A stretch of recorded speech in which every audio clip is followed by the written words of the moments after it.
Welcome to Perfect Organism, the Alien Saga Podcast. I'm your host, Jaime Prater, and I'm joined by my co-host, Patrick Green.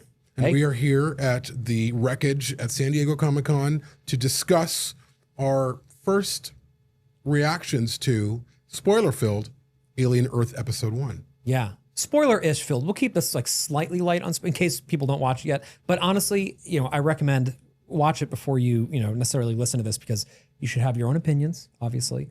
But if you've already seen it and you want to kind of hear some of our thoughts, that's what we're doing now. I can't say enough. There's going to be a lot more coverage of this show coming up. We're still going to do an after show for the first 2 episodes when they premiere. We haven't seen the second one. We've only seen the first episode. Jamie's seen it at least 3 times. I've seen it 4 times.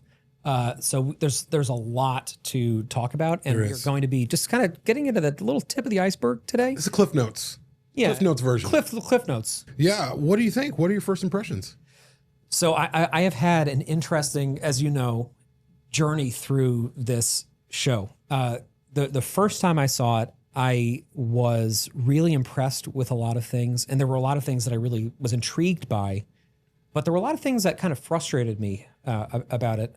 And I have since now seen it multiple times, and my opinions on a lot of those things have changed. Some of them I'm a little bit kind of like, how are they going to make this kind of work? Is this kind of shaking out the bugs during a pilot episode, and maybe they're going to kind of take it, and kind of fix some of those things. But the basic gist of my feelings on it are, I am intrigued. And for me, the single biggest selling point that I have is that Micah and I stayed up very late after that third time that we saw it. And I mean, it was like 1:30 in the morning or something, there was work in the morning. We were still like talking through these theories, and I was really feeling like invested in where some of these characters were going and why, and what was kind of driving that. And that was the moment where I texted you and I was like, okay, yeah, I like it. But it took me a little time. Yeah. I think I was probably a little bit different than you. When I first saw it, I was sort of awash in, wow, this is different. I didn't really know what to think. I was collating, to use a term from MASH. And then I saw it a second time. Well, Patrick and I had discussed it a little bit, and I think pilots can be difficult. Yeah. I think pilots are difficult to write. Pilots can be clunky. Pilots can be trying to find their footing, and I think that you experienced some of that with this a little bit. I think that there's a little bit of clunkiness here and there, but I think ostensibly what they're doing is profound. And part of, I think, my own orientation with this show is that it's new, and that this isn't any kind of Alien that we've seen before. But this is a shot in the arm that this series needs desperately. This series needs new pathways, new stories, new settings, new subjects, new creatures, which is what we definitely get those. Yeah. And I'm really excited about that. And my second viewing, I remember I texted you and I was like, okay, I think I really love this. And I was like, I'm excited for the rest of it. And I'm over even some of the stuff that I have issue with that we'll discuss in depth later on. Yeah. It's still there, but I know what's coming. At least I think I know what's coming. And I think it's going to be really amazing. So I'm excited for that. But I will say this, the effects are amazing. The acting is stellar. The acting is fantastic. And I have to call out 2 people, and this is just by accident. Babu Cisse and Sidney Chandler. They were standouts. Yeah. Babu Cisse took over every inch of the frame that he was in, just in his intensity and his focus as an actor. Without chewing the scenery at all. Yes, right? yes. He just was himself. Yeah. And then Sidney, she came off so natural to me. Like, she plays Wendy, even though Wendy's a hybrid android, essentially, she plays Wendy so realistic. And that's something I noticed in this screening today, is how real Sidney was playing this character, and her little subtle facial gestures or facial expressions. And she was selling this in a subtle way. And I think for me, Alien has always been about subtlety. Alien is never, when Alien works, it's about subtlety. And I think maybe some of my other concerns for this episode was things weren't played straight. They were played very very precious, and every line, and some of the the science seems very gobbledygook, like a little bit like Alien Resurrection, and I was kind of like, oh, just play it straight, just give it to us straight. We're you know, we can handle this. We've seen Alien, but the characters diminish that. The characters are so good. Mm-hmm. I don't even think, like, I'm talking about it now because that's what we're here to do. But as I think back about this first episode, I'm thinking about the characters, and that's exactly where I want to be. Yeah, the performances in particular really elevate everything else. So for me, like that third time through when I started loving it, it was the performances. I was like, oh, actually, I really am feeling invested in these characters right now. And I think Sydney Chandler's performance as Wendy is a huge part of that. She has this amazing ability to believably be a child in an adult body without making it a joke, without resorting to kind of the easy physical affectations of what that would look like and making it kind of funny. There's I think, you know, like she said to us and she said in the panel as well, the idea of children are courageous, children are honest, children are direct, and children are instinctual. And it's funny, like if you just do those things, there's a childlikeness to it, almost a naivete. But in addition to that, the way that she plays having this access to not only an adult body, but like a superhuman adult body, it just feels the way that it would feel to have a kid do that. Like it's like she's in a playground. Yes. Know? And her eyes are so expressive. Like I love it. She just has this really big open eyes, and a lot of the best shots in this whole thing are really just on her face, you know, while she's sort of thinking, she's processing. Nobody's talking. You know, she looks away from the camera and then she kind of looks to the camera. And she's able to transmit all of that, you know, just with her expression. And to me, that's a sign of a really great actor when you don't need great dialogue to do a great job. And speaking of that, back to the Babu Sise thing. First off, awesome dude. In general, he's just awesome. And his performance as Morrow is to me, like that is where a lot of my late night conversations with my wife went, because we were like so intrigued about what he was doing, what his motivations are, why he's doing it. And to your point earlier about how he captures the screen, it is amazing because like Sydney, it's when he's not saying anything. And you just, you know, you have this whole crew in the Maginot kind of doing their stuff, being kind of, you know, quippy with each other. And then he's just this like rock in the center. And you just, it's almost like all of the other dialogue filters out and you're just staring at this guy and you're like, what does he know? Like, what is driving him? Why is he like this? Not to get too deep into the themes because we're going to be doing a lot of that. But to me, a big key to me really enjoying this has been the idea of transhumanism and how that shows up in different places, right? We're given a few new types of characters, right? We have Morrow, who's a cyborg, which is a character who is human but has robotic parts. We have Wendy, who's a hybrid, which is a human, you know, mind inside of a synthetic body. And then, of course, we have synthetics like Tang in the beginning, who is creepy as hell. I don't know if that's another interesting conversation to have. He's very Ash. Like, I just got He's Ash. Like even worse, though. But he's worse than Ash, yeah. He's more like, again, that's probably a little bit, it was a little bit too morose for me. Yeah. Like, we get it. But great performance. Yeah, but I mean, to me, don't forget, this is before Alien. This is before the Hyperdyne models that we're used to. That's true. So I think this actually, it makes sense that he would be, he's very awkward. Like he's like the most awkward kid in the class when you were growing up, you know? Mm-hmm. The kid who you'd always joke like, oh, this is gonna turn out bad, you know? To me, that's kind of like what Tang was like. It's like they didn't quite figure out how to make them, you know, pass for these ship things yet. Maybe because the synthetics that they were putting on ships were really there more as science officers or as, you know, whatever. They weren't there to kind of make people feel comfortable. That's an interesting thing that we can, you know, get into another point. But the reason I'm bringing all these different kind of classifications up is because to me, like this idea of transhumanism, of going beyond the boundaries of like the kind of flesh and bone human that we know, is something that Alien has always dealt with primarily implicitly, where we've had glimpses of that quite a lot. And in the prequels, it's been pretty explicit. Mm-hmm. But now it's like subtle and it's kind of suffusing the story in very real ways. Mm-hmm. And one of my favorite ways, although, you know, we haven't seen this monster in action yet, really, but is the Teocellus eyeball monster, which to me is like instantly iconic. I think it's fucking so cool. Agreed. And what I love about it is it's like a transhumanist monster in that it takes over your mind and replaces your eyes. Like you know, Adam said in our group chat, the windows to the soul, one of the windows is now a window to another house. It's a window of a monster inside your brain. So that idea of like, who am I? Where do I end? And where does something other begin?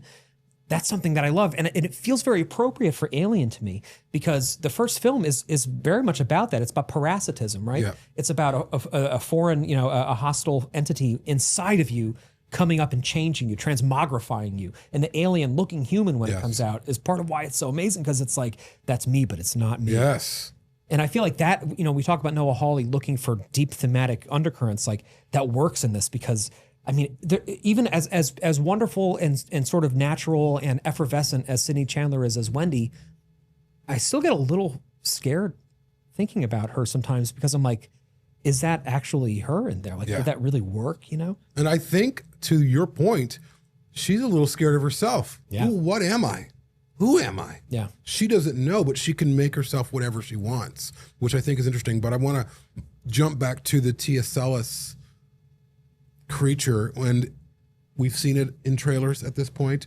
It's got a cutesiness to it, which is also terrifying at the same time. I mean, how many times, at least in my life, where I walk up to an animal, that little cute puppy, oh, hi, and it barks at me and jumps at me. Yeah. And so you think it's this cutesy thing, but it does not have cutesy motivations. Right. It has motivations to survive and procreate. Yeah. And I don't know what this thing has in store. And also, we've only seen 2 of these things. We saw the little spider-like weird things. The super tick? The super tick that drops down. And then you see we don't even see the TSLS in episode 1. Yeah, we do. A lot, actually. Not a lot, but we see flashes of it. Yeah, but you don't we see it from its vision first, right? And then we don't see it the way you see that the super tick. Right, we don't see it in action yet. No. Right. So you still have the TSLS that we're still getting to know. The orchid. You see a little bit of that. And there's 2 other creatures. Yeah. Besides the xenomorph. Is the xenomorph one of the 5? Yeah. Okay. I think so. It's interesting. And there's also a moment in this episode where there looks like there's more than 5 containers. There's a lot of boxes on that ship. There are. And they had 65 years to do it. So, I mean. And that's an interesting thing, too, the whole 65 years. So is that ship 65 years old? Like. Yeah, I don't know. How did that? Or has it been, other people have been gathering them and then, centralizing them, and then the Maginot, which is an M-class starfreighter, right, just like the Nostromo, went and picked it up or something? That's true. Yeah. I mean, we don't know, but this is what's exciting. It's like, what were they doing out there for that long? Yeah. Yeah. That's a whole film by itself. Yeah. The collection of these things. Yeah. Yeah. That's a whole. Which I hope we get to see more of, because I feel like we're going to, because they say little flashes of stuff, right? Yeah. It's a lot to think about. It's a lot to process. And I have so many questions.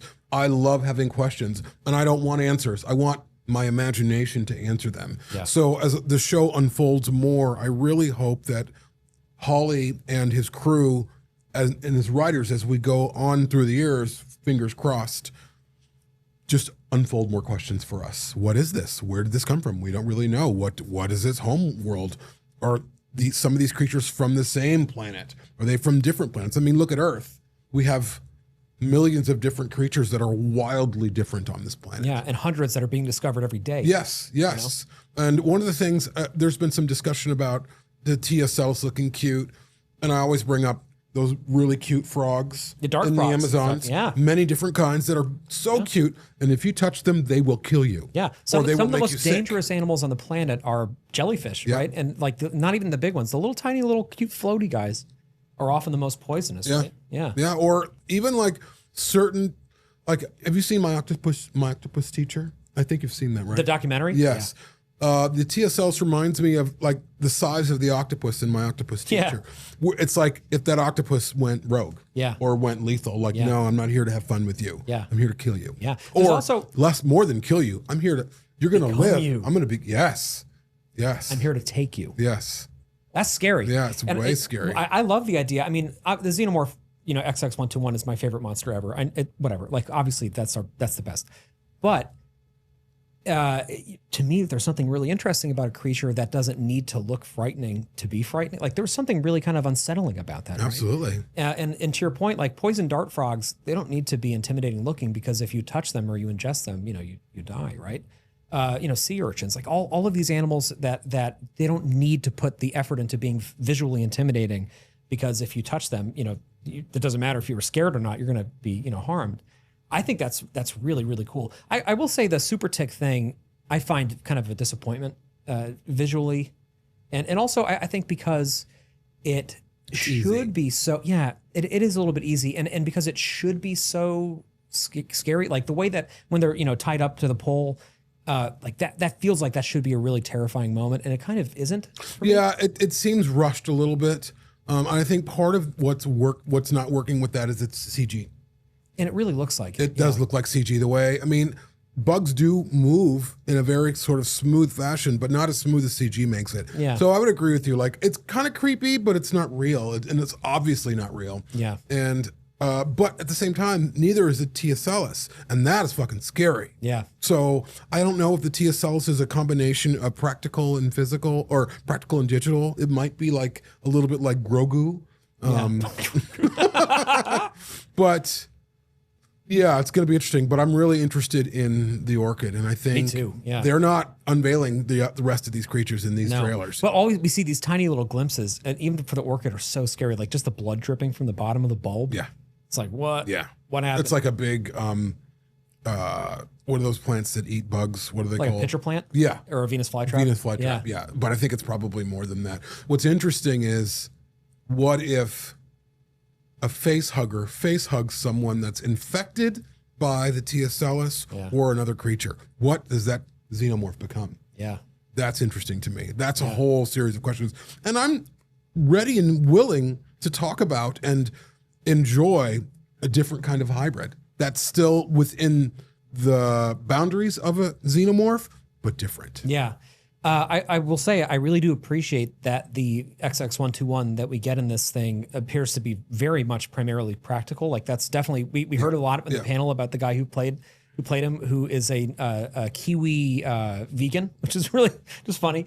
And he apparently is a very nice guy and does a great job in the costume. And but to me the big issue that I'm feeling, and one of the things that kind of held me back a little bit on my first viewing, was this idea of there should be, I think, some kind of like a sense of deference paid to the xenomorph that we know, where it's like it's very different. Like all of these other organisms are really cool and really dangerous, but when the xenomorph is present, like to me that should be utterly terrifying. Yes, that should be in a different way, oblivion, like we always go back to, right?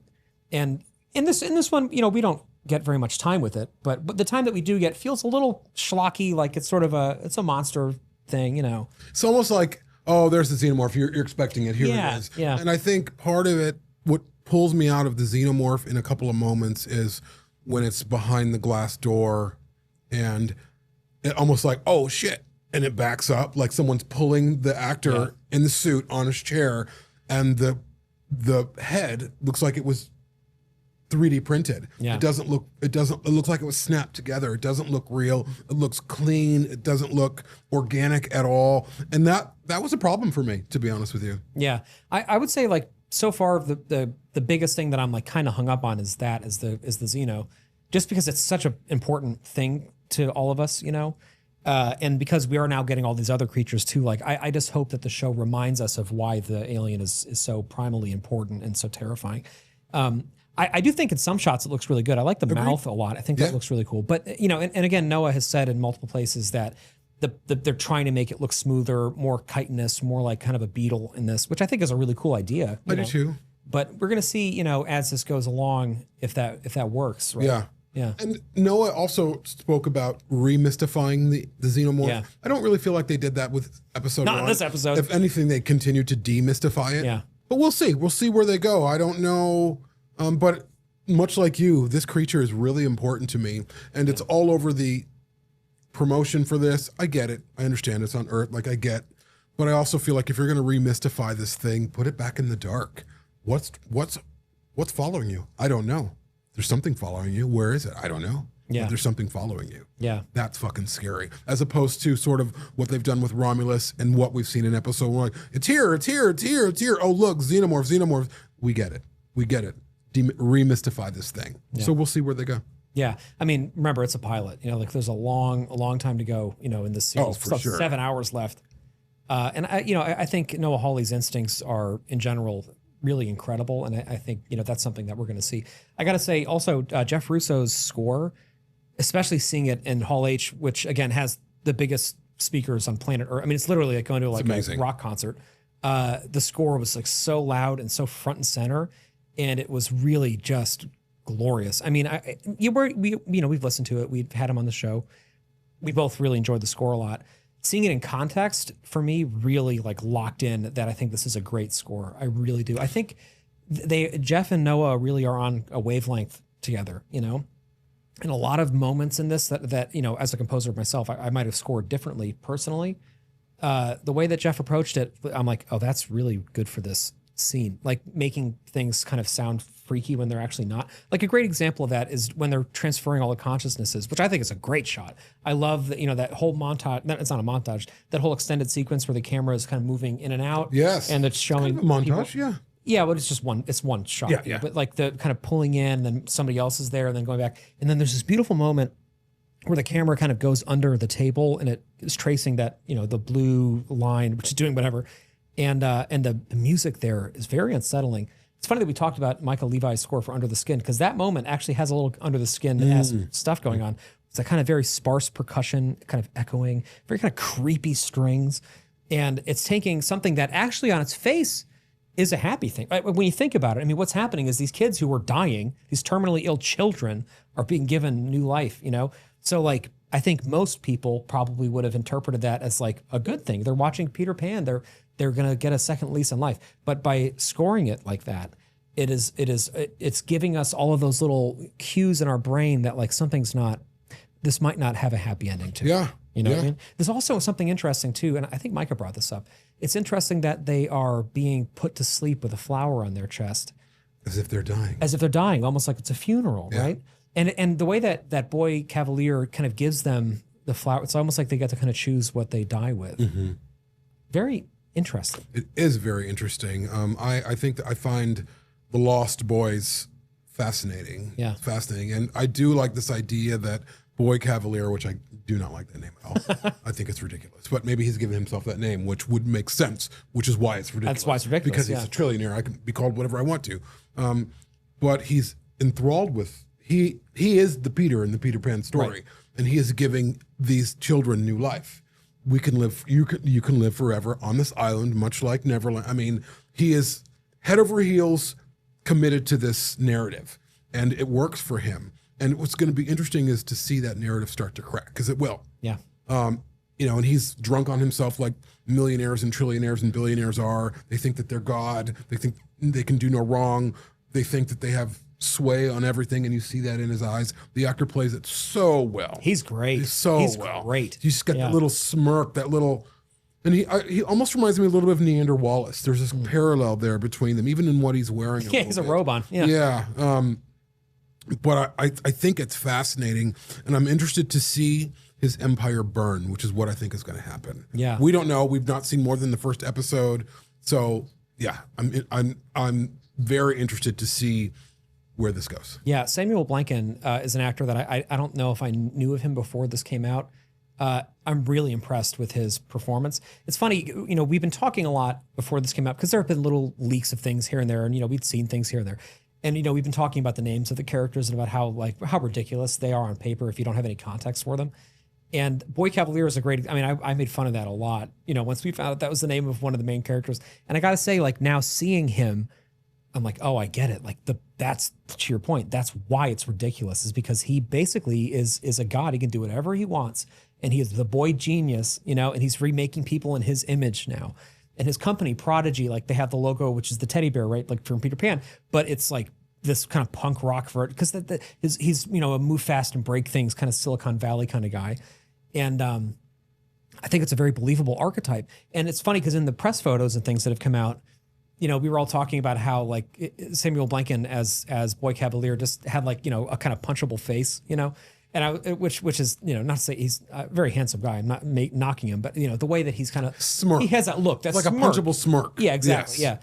Yeah. And when I got to say in motion though, I'm like, oh, it really works. Like he is a gross person who is drunk on himself and is pretending to give two shits about other people, but does not. And in the panel today, you know, he was talking about it. He was like, you know, it's quite a feeling to look around the room and realize you own not only everything, but everyone in that room. Yes. And there's very few people who ever get to experience that. Not like it's a great thing to experience, But, very few people reach the level of wealth and notoriety where they just basically can do whatever they want. Yeah. I mean, even in this, it's so funny. We hear about Weyland-Yutani, and we hear about, Yutani herself and about how she's going to be upset, that he's going to keep the ship. And he's like, she can sue. And it's true, because that's what these people do. Yes, like they just get away with lawsuits because it doesn't matter. Yeah. It's a drop in the bucket. They get tied up in years, and then they have to pay $5 million, and that is less than bus fare. Nothing. Yeah, it's like bus fare, right? But what's interesting is with Boy Cavalier, the idea that you put forth in terms of him looking around the room and realizing I own everything, the entitlement that comes with that. Yeah. No, I am untouchable. No one can do anything to me. No. You're above the law. You make the law. The law buys you, or you buy the law, actually. And that's a scary place to be. And I think in some ways we're living in that in our own way. But yeah, I think Hawley is whip smart.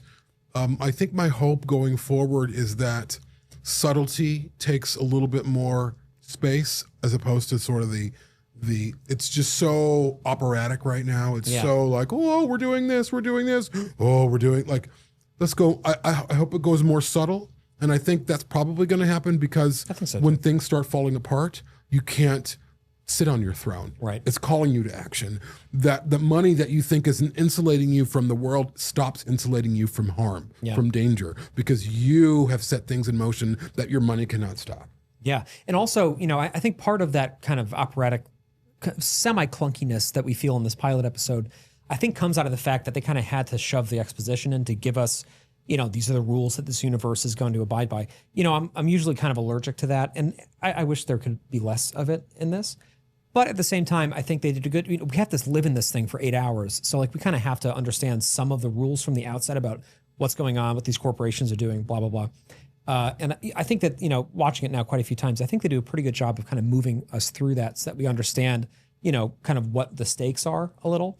But if it continues like that, that's going to be a problem. Yeah. Like if the second episode, if they're still explaining, oh, this is why your body is like this, and this is why, there was too much of that in this for me. And I think for me, sci-fi audiences tend to be really smart. I mean, I think audiences in general are really smart. I just felt like this was talking down to me. Yes, too much, yeah. And I think, they started off this episode with scrolls, or not really scrolls, but like titles. This is what's going on. This is what's happening. Tell us about these companies in these titles. Yeah. And so you don't have to strap or bridle your cast and the dialogue with this, because it was just so clunky. Yeah. And I think on the ship, on the Maginot, and they're explaining these things, it just felt like, why don't they know this before? Yeah, Did these companies come about? It just felt so, it was really clunky. And, I think probably by episode 3, I won't even remember this anymore. Yeah. And also, because don't forget, the proportions of this are very different, right? Yes. So like Avatar is a great example of a movie that I don't like, and that I think is one of the worst issues with it is the fact that it's just streams of exposition, like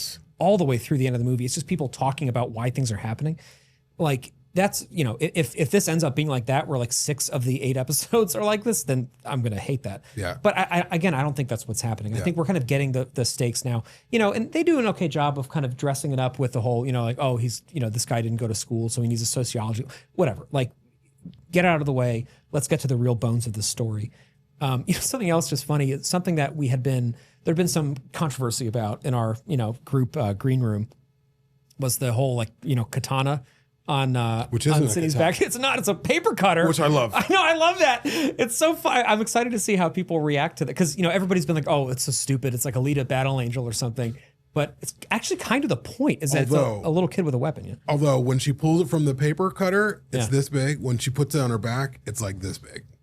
It changes size. Does it? A little bit. Yeah. Well, that's okay. And I think as I just want writers to trust audiences more. When I watch things like House of the Dragon, Game of Thrones, and other Foundation, which is really layered and it's not so exposition heavy. Yeah. There's exposition in it, but they do it in a way that plays into the intelligence of the audience. Yeah.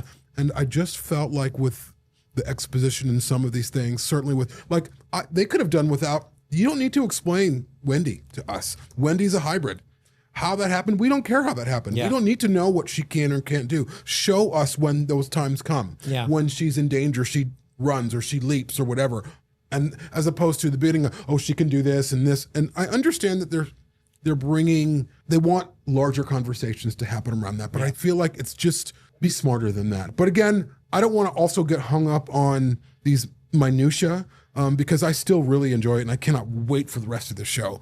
But I think it keeps us honest as a show to talk about things that may not work for us. Yeah, of course. And we want the show to work. We want the show to be successful. We want 5 seasons of the show. And I think that happens when we discuss things in an open and honest way. Yeah, completely. And, like to your point, none of this is saying, at the end of the day, we both actually really enjoyed this Absolutely. a lot and are very invested in it. But, we're people listen to us because we're honest about these things, I think what's going to be really cool is to look back when this is over, when this season of the show is over, and to see how these things played out. Like all of our theories, which we don't really have time to get into now, but about like what Morrow's motivations are, right? All of these, it's going to be really cool to look back and to like know these characters now. I mean, also Timothy Olyphant is amazing. I think that so like the first time I saw it, I remember thinking, oh, it's kind of like they're doing a Roy Batty thing with the whole bleached blonde, This time though, there's something really interesting about him, and that we're introduced to him as like very benevolent. I mean, he doesn't want to kill the scorpion. He's saying, well, have you thought about how scary it is for the scorpion? But then his whole monologue that he delivers to Wendy in that dropship that they're in, where he's talking about, the cycle of life and about predators and prey and about, how part of being an animal means being eaten. It was like really scary, and the way that he delivered it is very interesting. His facial expressions too. You look at him the way in Aliens when he's like, "Hello, Bishop," and Bishop looks up. Yeah, he's got that same like, what's going on inside this thing? Yeah. We don't know, because it's almost like he's been thinking that the whole time, and then finally he had a chance to kind of say. Because the way that he says it, he's not like realizing it. He's not extemporaneously being like, "Oh, I'm going to tell you something." It's like he was already thinking that, and then he just sort of opens his mouth and it comes out.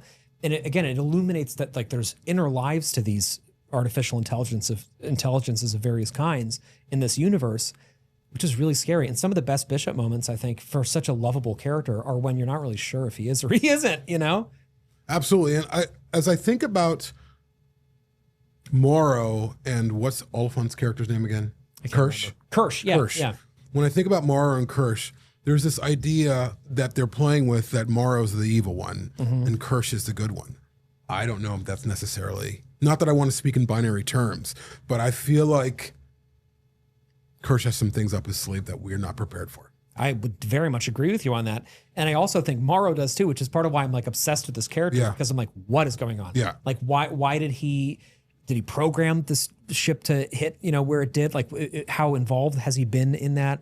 And also just briefly, the otherizing that he endures on the ship. Like, I mean, that for all at the beginning of the show, I think suffers a little bit from being a little bit too slavishly recreating the Nostromo, from kind of moving too quickly. Whatever. Hollywood is hung up on that, on recreating things. Oh, we got to show them the past first. Yeah. You don't need to do that anymore. You don't. But they did a nice job of it, but it's just necessary.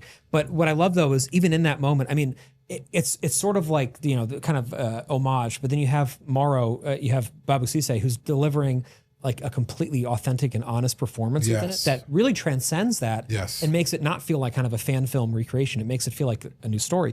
And what I love is the way that he is singled out, right? When they're talking about retrieving the specimens, saying we lost a lot of good men, that happens in the context of him, looking like an other of the guy who was saying that to him had just, what did he say right before that? Do you remember?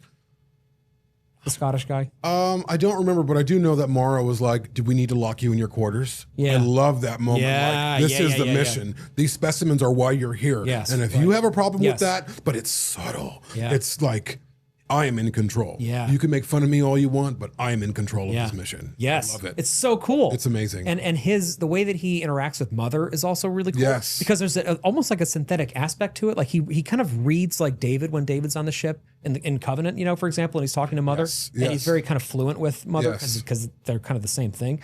Or not the same thing, but they're in the same family.